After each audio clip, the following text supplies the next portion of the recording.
Hello students, welcome to our channel डेल्वी और welcome to the world of history. आज का टॉपिक हमारा क्या होगा? आज का हमारा टॉपिक होगा हाउ डू वी पीरियोडाइज। मतलब हम पीरियोडाइज जो है वो कैसे करते हैं। अब पीरियोडाइज जो है, जैसे आपको नाम से ही पता चलता होगा, पीरियोडाइज करना यानी कि उसको अलग अलग क्लासीफाई करना। जैसे किचन का मैं आपको एग्जांपल बताता हूँ। आप सभी के घर में किचन तो होगा ही, तो आपने देखा होगा कि सारे के सारे स्पून्स जो है वो एक रैक में रखे होते हैं, बाउल्स जो है वो एक रैक में होते हैं, ग्लास जो है वो एक रैक में होते हैं। अब ऐसा हम क्यों करते हैं भाई? क्यों करते हैं ऐसा? ताकि जब मुझे ग्लास निकालना हो तो मैं ग्लास वाला ही रैक खोलूँगा, मतलब मेरे लिए काम जो है वो आसान होगा। तो सेम कहानी हमारे हिस्ट्री में भी होती है बच्चों, कि हिस्ट्री को जो है हमें पीरियोडाइज करना पड़ता है ताकि सेम टाइप की कैरेक्टरिस्टिक्स जो है वो मुझे एक साथ जानने को मिले, कॉमन प्रॉपर्टीज़ मुझे एक साथ जानने को मिले। ठीक है, जैसे कि मुझे स्पून चाहिए था किचन वाले एग्जाम्पल में, तो मैं स्पून वाला ही रैक ओपन करता था। उसी तरह यहाँ पे हमें कॉमन प्रॉपर्टीज़ जानने को मिले। तो we divide history into different periods in an attempt to capture the characteristics of a time, its central features as they appear to us. अब टाइम की कैरेक्टरिस्टिक्स जो है वो हमें जाननी होती है, मतलब टाइम के साथ साथ हिस्ट्री कैसे चेंज हुआ, इसलिए हम इसको क्या करते हैं, पीरियोडाइज करते हैं। ओके, अब 1817 में जेम्स मिल, अब ये जेम्स मिल कौन था? ये एक Scottish economist and political philosopher था। जेम्स मिल प्रकट हो, ये देखो आ गया जेम्स मिल। देख तो ऐसे रहा है जैसे हमने उसकी 2 किडनी मांग ली हो। हालांकि हमें इसको ये नज़रिए से देखना चाहिए, गुस्से से हमें देखना चाहिए कि इसकी वजह से हमें ये हिस्ट्री पढ़ना पड़ रहा है। 1817 में जेम्स मिल नाम का पर्सन आया और उन्होंने एक बुक लिखी, a history of British India.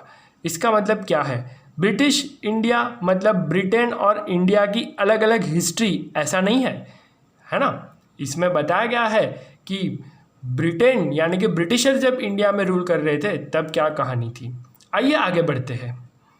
ये रही उनकी book, the history of British India, जो कि इन्होंने लिखी थी। बुक को तो ऐसे देख रहा है ये आंखें फाड़ फाड़ के। चलिए, James divided history of India in 3 periods, Hindu, Muslim and British. अब जैसे आपके क्लास में अलग अलग पीरियड होते हैं ना, जैसे मैथ्स का पीरियड है, एसएस का हो गया, तो उसमें क्या होता है, मैथ्स के पीरियड में मैथ्स ही पढ़ाया जाता है आपको, एसएस के पीरियड में एसएस ही पढ़ाया जाता है। तो सोचो, अगर पीरियड्स नहीं होते आपके स्कूल में या क्लास में, जो भी टाइम टेबल फॉलो हो रहा है, तो क्या होता, 10 मिनट आप मैथ्स पढ़ लेते, फिर 5 मिनट साइंस, फिर 3 मिनट हिंदी, फिर 10 मिनट कंप्यूटर, ऐसा पढ़ते, तो कुछ मज़ा आता क्या आपको? नहीं आता मज़ा। उसी तरह हिस्ट्री में भी होता है। हिस्ट्री में हम पीरियोडाइजेशन इसलिए करते हैं ताकि हमें सारी चीज़ें जो है वो प्रॉपरली पता चले, है ना। अदरवाइज़ क्या होता, रायता फैल जाता पूरा का पूरा। ठीक है, जैसे मैंने आपको एग्जाम्पल से बताया, 10 मिनट मैथ्स करो, फिर 10 मिनट साइंस करो, फिर 5 मिनट कंप्यूटर, तो क्या हाल होगा। उसी तरह हिस्ट्री को हमने पीरियोडाइज इसलिए किया है ताकि अलग अलग चीज़ें मैं अलग अलग टाइम के साथ जो है जान सकूँ, है ना। History is divided into different periods to capture characteristics of a time and its central features. ये हम आगे भी देख चुके हैं। तो देखो, जेम्स मिल ने डिवाइड किया है हिस्ट्री को हिंदू, मुस्लिम एंड ब्रिटिश, और ये क्लासिफिकेशन जो है वो लोगों ने एक्सेप्ट भी किया हुआ है। और दूसरा है एंशिएंट, मेडिवल एंड मॉडर्न। आइए और डिटेल में जानते हैं इनके बारे में। अब ब्रिटिश क्लासिफिकेशन के अलावा हिस्टोरियंस ने क्लासिफाई किया था हिस्ट्री को एंशिएंट, मेडिवल एंड मॉडर्न। अब ये चीज़ ध्यान से समझना। देखो, पीरियोडाइजेशन 2 तरीके से है। एक तो ब्रिटिशर्स ने दिया, यानी कि हमारे जेम्स मिल बाबा ने दिया, क्या, हिंदू, मुस्लिम और ब्रिटिश पीरियड का क्लासिफिकेशन। और दूसरा जो हमारे बड़े बड़े हिस्टोरियंस हैं उन्होंने क्लासिफिकेशन दिया, क्या, एंशिएंट, मेडिवल एंड मॉडर्न।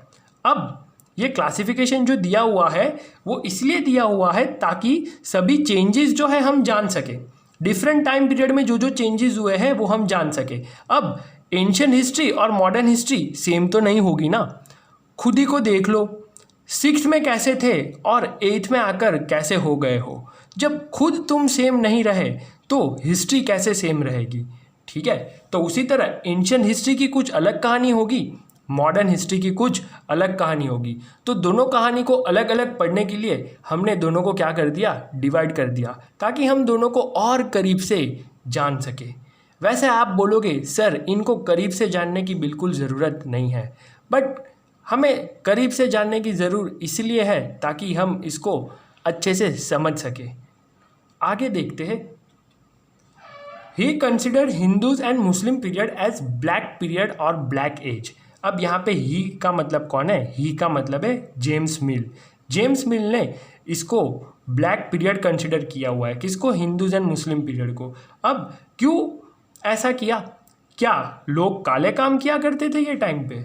नहीं, ऐसा नहीं है, क्योंकि बहुत से लोग यहाँ पे झगड़ा करते थे, वॉर करते थे। बहुत से लोग यानी कि हिंदूज एंड मुस्लिम। अब हिंदूज और मुस्लिम्स के बीच वॉर ही होता रहता था।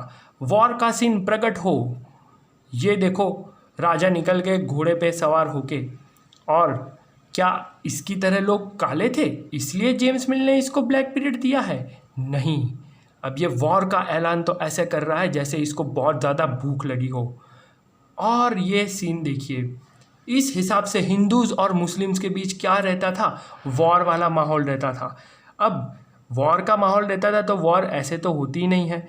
वॉर के लिए बहुत सारे पैसे लगते थे, और सारे पैसे जो है वो वॉर में ही लग जाते थे, तो कोई प्रोग्रेस नहीं कर पाता था।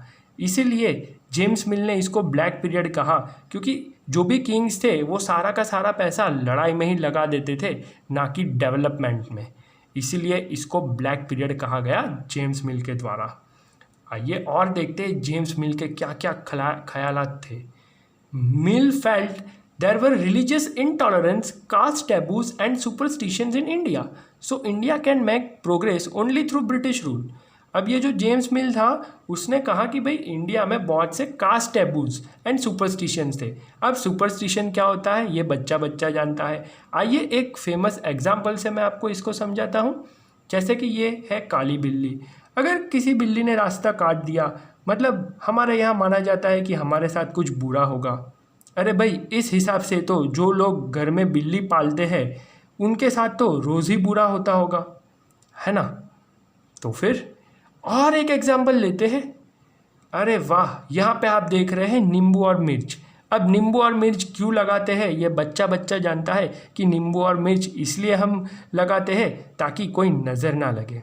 हाय ये मेरी काली बिल्ली को किसी की नज़र ना लगे, बुरी नज़र वाले तेरा मुंह काला। अरे यार, मिल सही ही सोचता था। ऐसी सोच होने पर इंडिया का प्रोग्रेस कैसे होता? अब ये जो जेम्स मिल था वो था तो आखिर ब्रिटिशर ही ना, तो अपने बारे में कौन बुरा बोलता है?